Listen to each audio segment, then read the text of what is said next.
अगर high level की बात करें तो ये कई सारे बच्चे इसको कर ही नहीं पाते। वो इतना इतना सिंपल सी चीज़ है वो कि करेवा प्रकार की जो मिट्टी है वो कहाँ पर में पाई जाती है, ठीक है। कश्मीर के इलाके के अंदर में, कश्मीर में कुछ पैचेस है, कुछ इलाके हैं वहाँ पर में पाई जाती है, ठीक है। वहाँ पर में क्या उगता है, जाफरान उगता है। जाफरान क्या है भाई, केसर का एक प्रकार है, जाफरान को लोकली जाफरान बोलते हैं, ठीक है। चलिए, तो कश्मीर के इलाके में पाई जाती है फ्रेंड्स, ये याद रखेंगे आप लोग, करेवास। और ये जनरली यहाँ पर में, ये आप देख रहे हो, ये जो एरिया है ना, यहाँ पर में पाया जाता है करेवा, ठीक है, करेवा प्रकार की मिट्टी। तो कश्मीरी घाटी के अंदर में बताइए जल्दी से, गंडक परियोजना कौन से साल में लागू हुई थी, ये भी बता देंगे आप लोग।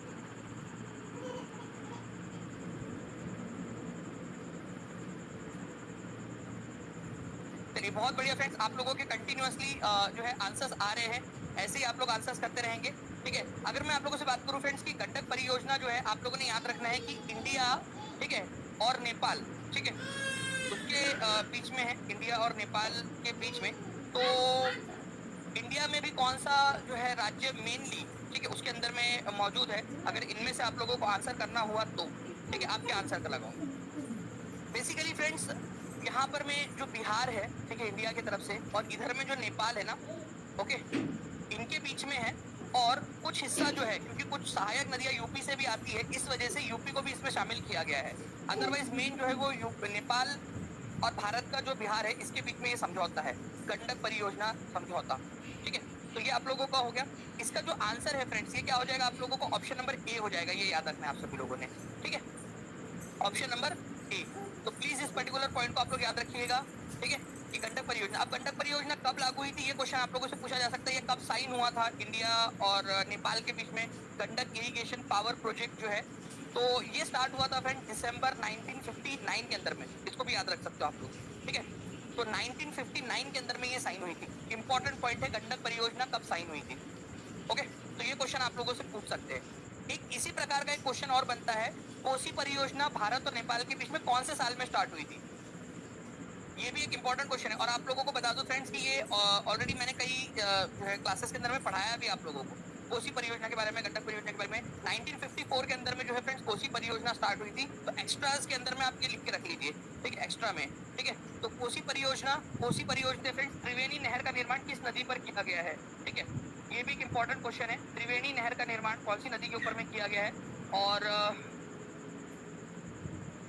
कौन से जो है जिले से, बिहार के कौन से जिले से निकलती है, ये भी आप बता सकते हो मुझे, जल्दी जल्दी से बताइए। देखिए फ्रेंड्स, अगर बात करें त्रिवेणी नहर जो है, ये गंडक नदी के ऊपर में इसका निर्माण किया गया है, ये याद रखना है आप लोगों ने, ठीक है। एक क्वेश्चन बना था फ्रेंड्स आप लोगों का, ठीक है, कि गंडक नदी को कौन से नाम से जाना जाता है। एक और नाम है नेपाल के अंदर में, गंडक नदी को किस नाम से जाना जाता है। उसी के ऊपर में जो है त्रिवेणी कैनल बनी हुई है आप लोगों की, ठीक है। त्रिवेणी नहर जो है, ये याद रखना है आप लोगों ने, ठीक है, पश्चिमी चंपारण जो है जिला, वहां से निकलती है, पश्चिमी चंपारण से, ठीक है। गंडक नदी को कौन से नाम से जाना जाता है, आपको मैंने बहुत डिटेल में बताया है, अगर आप लोगों को याद आ रहा हो रिवर वाले चैप्टर के अंदर में, ठीक है, और बार बार रिवाइज भी करवाया है, ठीक है। नारायणी, नारायणी जो नदी है, इस नाम से इसको जाना जाता है, नारायणी नदी के नाम से। प्लीज याद रख लेंगे सभी के सभी, ठीक है, नारायणी नदी के नाम से उसको जाना जाता है नेपाल के अंदर में, ठीक है, गंडक नदी को। ये बहुत हम लोग आगे बढ़ते हैं फ्रेंड्स, नारायणी नदी के नाम से जाना जाता है, ये याद रखना है आप लोगों ने। त्रिवेणी नहर गंडक नदी के ऊपर में बनी हुई है, ठीक है, और चंपारण जिले, स्पेशली पश्चिमी चंपारण से ही निकलती है, ठीक है, ये याद रखना है आप लोगों ने।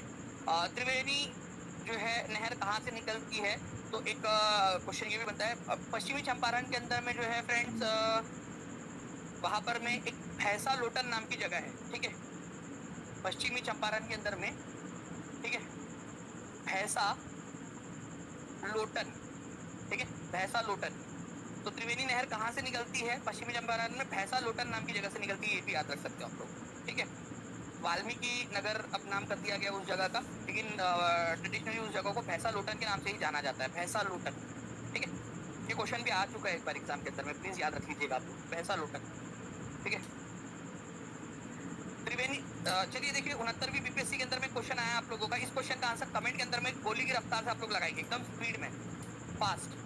बहुत बहुत शुक्रिया जितने भी लोगों ने सेशन को लाइक कर दिया है, चैनल को सब्सक्राइब भी करते रहेंगे फ्रेंड्स, ताकि जब तक आप लोगों का जो है हमारा टीचिंग परीक्षा जो चैनल है, ठीक है, हम सबका वो वापस नहीं आ जाता, ठीक है, तब तक हम लोग यहाँ पर में पढ़ाई करेंगे, ठीक है, आप लोग पढ़ोगे, क्वेश्चंस बनेंगे, जो एक्सप्लेनेशन दे रहा हूँ उसमें से ही क्वेश्चंस बनेंगे। तो ये सेशन आप अच्छे से देखिए, ये सेशन देखने से ही आप लोगों के बहुत सारे दुख जो है वो हट जाएंगे, आप लोग याद रखिएगा। ओके, क्योंकि काफी सारी चीजें आप लोगों को वही के वही बता रहा हूँ मैं। निम्न हिमालय पर्वत श्रेणियों में से किस पर्वत श्रेणी को अटल टनल पार करती है? देखिए अटल टनल जो है फ्रेंड्स, ये कौन से वाले जो है पर्वत श्रेणी के बीच में बनाई गई है, ये आपको बताना है, ठीक है। तो डायरेक्ट क्वेश्चन बना हुआ है आपका, अटल टनल कौन से वाले, झांसकर रेंज में है, पश्चिमी पीर पंजल रेंज में है, ईस्टर्न पीर पंजल में है, लद्दाख में, कहाँ पर में है?